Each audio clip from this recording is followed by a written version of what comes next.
So we want to cover a topic that is brought up all the time with hypnobirthing, which is saying no to things that you are offered. It is something that you are told constantly. You know, you can just say no. You can just say no. You can just say no. And this is true. You can just say no.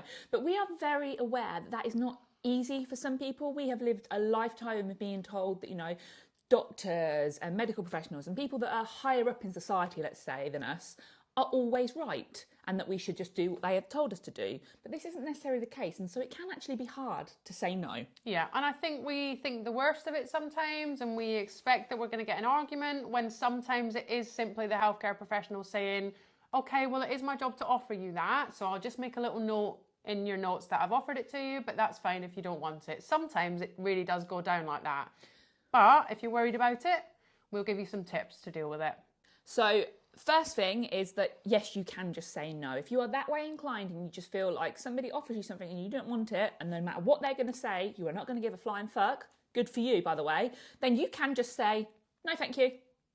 And that is the tack that I took third time round for sure. I felt okay just saying, I know you've got to offer me that, but I've looked into it and I'm really not happy to accept that, so thanks.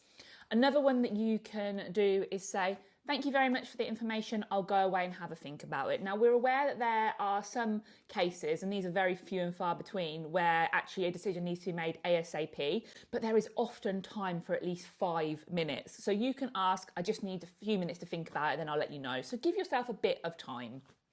There's also putting the decision into like a shared thing with someone else. Like, okay, thanks so much. I'm going to go home and talk to my partner about that. That can kind of buy you some time. And I think it's fair enough to want to discuss that with the other parent if that's the case. Another one, which is a tactic I tend to take because I'm not very good in conflict, is just saying yes. But not saying yes and knowing that I'm actually going to 100% do what they say. Saying yes and knowing that I'm going to walk away and call or send an email and say, actually, I've had time to think about it now and I'm not doing that. I'm afraid I've changed my mind. That is okay as well. Just because you say yes doesn't mean you hold to that. It's not a legal document. You can change your mind because your body, your choice.